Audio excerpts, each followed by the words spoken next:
कृपया कहानी को पूरा सुनें। कहानी अच्छी लगे तो लाइक एंड सब्सक्राइब जरूर करें। शहर की व्यस्त दिनचर्या से थोड़ा ब्रेक लेकर मैं निकल गया पहाड़ों में सुकून की तलाश में। वैसे भी जब से निधि मेरे जीवन से गई है तब से मुझे यह शहर कतई अच्छा नहीं लगता। शाम के 5 बजे मैं ड्राइवर को लेकर निकल गया। रात के 8 बजने तक मैं चक्राता पहुंचने ही वाला था कि मुझे एक लड़की पहाड़ के एक कोने में अंधेरे में खड़ी दिखाई दी। मैंने ड्राइवर को गाड़ी रोकने को बोला। जैसे ही मैं उस लड़की की तरफ बढ़ा, लड़की ने पहाड़ से छलांग लगा दी, लेकिन शुक्र है कि मैं उसका हाथ पकड़ने में कामयाब रहा। मैंने और ड्राइवर ने मिलकर लड़की को ऊपर खींच लिया। ऊपर आते ही लड़की ने चीखना और चिल्लाना, गालियां देना शुरू कर दिया। देखिए मैडम, आत्महत्या करना एक अपराध है, आप यह नहीं कर सकती, मैंने लड़की को समझाते हुए बोला। लेकिन वह लड़की कुछ समझने के लिए तैयार ही नहीं थी। गुस्से में उसका चेहरा लाल और बाल बिखर रहे थे। मैं कुछ देर उसके पास चुपचाप बैठा रहा। मैंने दोबारा उसे समझाने की कोशिश की। इस बार लड़की का गुस्सा कुछ कम था। सोचो आपके माता पिता पर क्या बीतेगी। मुझे उनसे कोई फर्क नहीं पड़ता, उनके लिए मैं मरूं या जीऊं, उन्हें अपने काम से मतलब है, उन्हें मेरी कोई परवाह नहीं। लड़की ने मेरी आंखों में आंखें डालते हुए एक ही वाक्य में सब कुछ बोल दिया।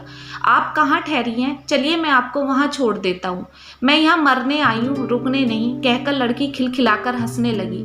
चलो तो आप मेरे साथ चलो, मैं आपको यहाँ अकेला नहीं छोड़ सकता। बिना विरोध किए लड़की चुपचाप मेरी गाड़ी में बैठ गई। साहब, मुझे यह लड़की कुछ ठीक नहीं लग रही, इससे किसी तरह अपना पीछा छुड़ा लो, ड्राइवर ने फुसफुसाकर मेरे कान में बोला। लेकिन मैंने तो उसे बचाने का जिम्मा ले लिया था। मैंने ड्राइवर की बात को अनसुना कर दिया। मैंने होटल में एक कमरा जानबूझकर बुक किया क्योंकि मुझे डर था कि वह लड़की दोबारा आत्महत्या की कोशिश न करने लगे।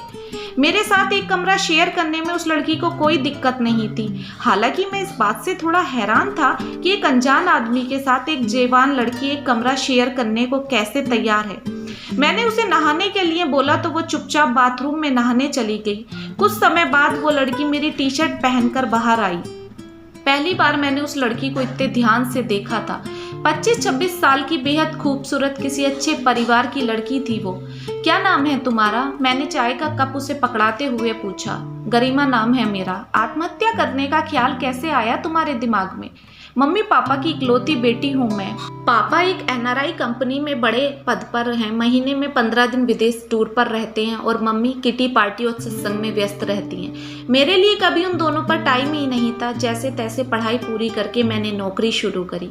मेरे सहकर्मी रवि ने से मुझे अपनापन और प्यार दोनों मिले जो मुझे कभी मेरे बचपन से नहीं मिले थे। धीरे धीरे मैं उसके बहुत करीब आ गई। वह हर रोज मुझे होटल ले जाता और मेरे जिस्म से खेलता और मैं उसे प्यार समझती रही। आज मुझे पता चला कि वह शादीशुदा है और एक बच्चे का बाप भी। मेरे पास मरने के सिवा कोई और रास्ता नहीं बचा। वह एक बुरा सपना था, सोचकर उसे भूल जाओ। जिंदगी बहुत खूबसूरत है, किसी के लिए खत्म नहीं की जा सकती। हाँ, कोशिश की जा सकती है, कहकर गरिमा बिस्तर पर लेटने चली गई। आप कहाँ लेटोगे? यहीं बिस्तर पर आ जाओ, गरिमा ने बिस्तर की तरफ इशारा करते हुए बोला। आपके पास? मैंने माथा उचकाते हुए बोला। घबराइए मत, हमारे बीच कुछ नहीं होगा। अगर हो भी जाएगा तो मैं विरोध नहीं करूंगी। मैं चुपचाप जाकर बिस्तर पर लेट गया। गरिमा थोड़ी देर में सो गई। मैं उसकी सांसों को महसूस कर पा रहा था। मेरे अंदर का मर्द जाग रहा था। मैं थोड़ा उसके करीब सरक गया। मैं समझ नहीं पा रहा था कि गरिमा का क्या इशारा था। क्या वह भी चाहती थी कि हम दोनों का मिलन हो जाए या वह मुझे आजमाना चाहती थी? तभी गरिमा ने नींद में अपना हाथ मेरे ऊपर रख दिया और मेरे पास खिसक गई। अब मेरे ऊपर काबू नहीं रहा। मैं गरिमा को अपनी बाहों में लेने ही वाला था कि गरिमा की आंख खुल गई। सॉरी, मैं भूल गई थी कि मैं रवि के पास हूँ या आपके पास। मैं रवि समझकर आपसे लिपट गई, मुझे माफ कर दीजिए। मुझे तो लगा आप जानबूझकर ऐसा कर रही हैं, मैंने गरिमा से बोला। इंसान और जानवर में फर्क करना सीख गई हूँ। जानबूझकर भी ऐसा करूंगी तो भी आप मेरे साथ कुछ नहीं करोगे। मुझे इतना तो भरोसा हो ही गया है आप पर, कहकर गरिमा मुस्कुरा दी।